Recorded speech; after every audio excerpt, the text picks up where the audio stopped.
Boo. Miss Jean Louise, Mr. Arthur Radley. Je vous souhaite la bienvenue sur la chaîne Le Plaisir de Penser les Choses. Je vous propose dans cette vidéo de partager une élaboration faite sur la représentation de l'autisme dans le cinéma hollywoodien. Comment ce concept est-il illustré? Un concept devenu populaire dans les représentations sociales contemporaines. Pourquoi ce choix? J'avais l'occasion de vous mentionner que j'ai présidé pendant plus de 10 ans une association nord-américaine qui organisait des formations agréées pour des médecins, psychiatres, psychologues, travailleurs sociaux. En 2018, nous avions organisé un symposium international en Colombie, à Carthagène.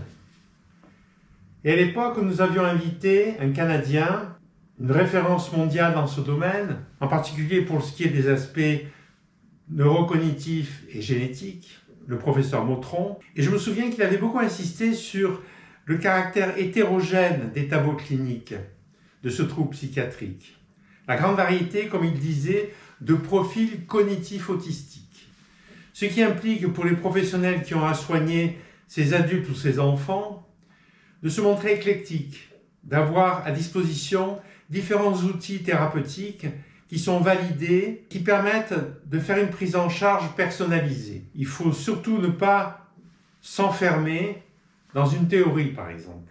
Nous sommes à Hollywood, aux États-Unis, et comme d'habitude, je vais faire référence au manuel statistique diagnostic des troubles mentaux, dans sa version la plus récente, où ce diagnostic est intitulé « Troubles du spectre de l'autisme ».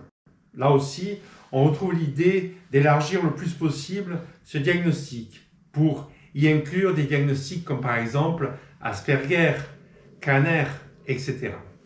Diagnostics qui sont évidemment validés. On a donc affaire à un individu qui, depuis la naissance, a un déficit du traitement sensoriel et perceptif des stimuli externes, c'est-à-dire de sa propre capacité à relier le monde intérieur et le monde extérieur à l'aide des organes des sens. Je ne rentre pas dans les détails à propos de ce diagnostic, mais il est basé sur une triade. Un trouble qualitatif de la communication verbale et non verbale, c'est-à-dire au niveau du langage et du comportement. Une altération qualitative des interactions sociales, bien entendu au niveau relationnel avec l'entourage proche. Des comportements présentant des activités, des centres d'intérêt restreints, stéréotypés et répétitifs. Dans l'histoire du cinéma hollywoodien, le film qui fait date est bien entendu Rain Man. Il faut noter à titre anecdotique que dans le film Killing a Mockingbird, réalisé en 1962, il y a un personnage secondaire manifestement autiste mais qui n'est pas désigné comme tel, intitulé Boo, qui dans le film tue un homme pour protéger 2 enfants. Oh, there he is, Mr. Tate. He can tell you his name.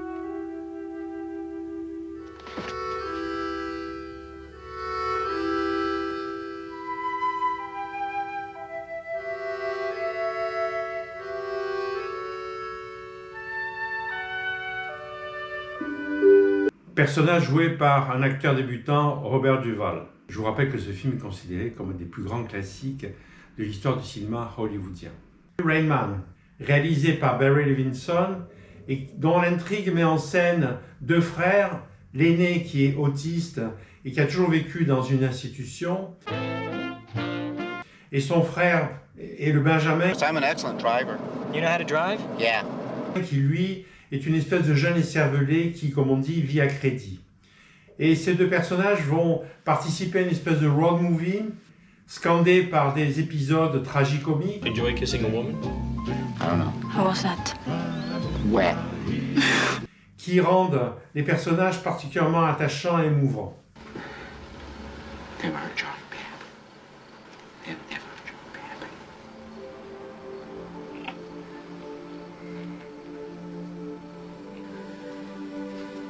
Here you go right where you like it, 18 in the bed. Yeah?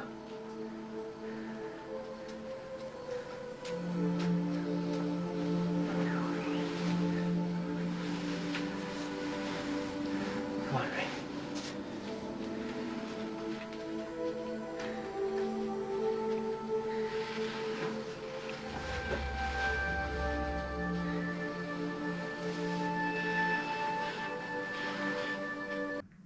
On a affaire bien entendu à un bon fou, dont je vous ai déjà parlé plusieurs fois précédemment, qui souffre et qui est esclave de ses propres démons, contrairement au mauvais fou qui fait souffrir. Il a une vie sociale et sexuelle plutôt défectueuse, voire dysfonctionnelle. Il est réadaptable, ce qui est très important dans le cinéma hollywoodien. D'autre part, il a un don, et dans ce cas précis, il a une mémoire quasi photographique et un talent de calculateur prodige qui lui permet par exemple de compter les cartes dans un casino, ce qui va permettre à son frère de gagner de l'argent.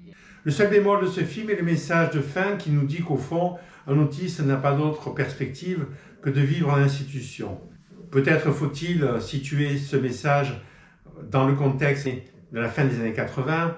Aujourd'hui, bien entendu, il y a d'autres perspectives, en particulier au niveau socialisation. Une fois l'autisme en tant qu'objet cinématographique est devenu familier du public, par la suite, il y a eu environ une dizaine de films dont l'intrigue est centrée sur l'autisme.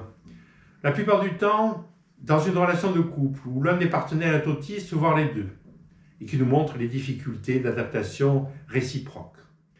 Dans le film Crazy in Love, réalisé par Peter Ness, le scénario est centré sur les relations d'un couple où les deux partenaires sont eux-mêmes autistes. Un scientifique de haut niveau et une jeune femme ornithologue. Donald. You both have Asperger's, you both share the same language of emotional dysfunction, whereas I, on the other hand, just irritate the spit out of everyone. Are you free for lunch tomorrow? Yes. People with Asperger's want contact with other people very much. We're just pathetically clueless at it, that's all. I learned a long time ago that I can't keep from shocking people, so I just make it work for me.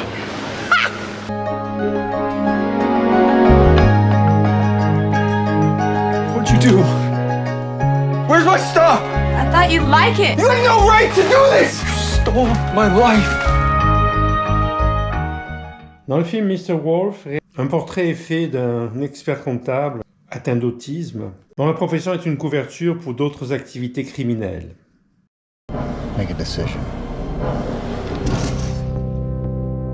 Your son is a remarkable young man. It wouldn't surprise me if he has more in common with Einstein, Mozart, and Picasso than he does with us. He has highly advanced cognitive skills. The obsessive personality. Can our son lead a normal life? Define normal. Maybe he's capable of much more than we know. Le film Temple Grandin, réalisé par Meg Jackson, met en scène une jeune femme scientifique de haut niveau, autiste, et de manière assez pédagogique nous montre les difficultés de cette jeune femme dans sa vie de tous les jours. My name is Temple Grandin. I'm not like other people. Everything you've seen to your mind? Sure. Wow. I have done everything that I can for Temple. We know how different she is. Different, not less. I don't want my thoughts to die with me. I want to have done something. Miss Grandin, this is a masterpiece. I am so proud of you. It's nothing short of a miracle. Psychiatre qui a fait de sa maison un lieu d'accueil pour des autistes donne un coup de main dans une enquête policière en entrant en relation avec un petit garçon autiste. A 9-year-old son by the name of Tim. Just put the knife down. Well, that's not going to work. He's autistic. A silent witness. One psychiatrist must explore the darkness. What are you seeing in there? Primitive attempts to force or cajole him out may lead to disaster. Unlock a secret in a child's mind. For Tim, life is a game of solitaire. He sees lines of things. He sees patterns. And find a killer. Whoever did this was strong, had passion. Before the silence falls again. What happened in there, kid? Why didn't you get hurt? Dans le film Adam, réalisé par Max Meyer, Adam, un apprenti astronome génial, atteint du syndrome d'Asperger, vit une histoire d'amour. Beth Buckwell. Adam comes a story about two strangers. Can you see the sky from the third floor? Guess I would if the windows weren't covered in soot. one a little stranger than the other. Adam? What? You said you couldn't see out of your windows. Adam, you might want to give the young lady a call instead of just dropping by. Were you excited? What? Sexually? Because I was. Thank you. I should be going now. Because I said that thing about being sexually excited? No. Well, yeah. I have this thing that's called Asperger's syndrome. Oh. Albert Einstein, Thomas Jefferson, Mozart. They had Asperger's? Probably.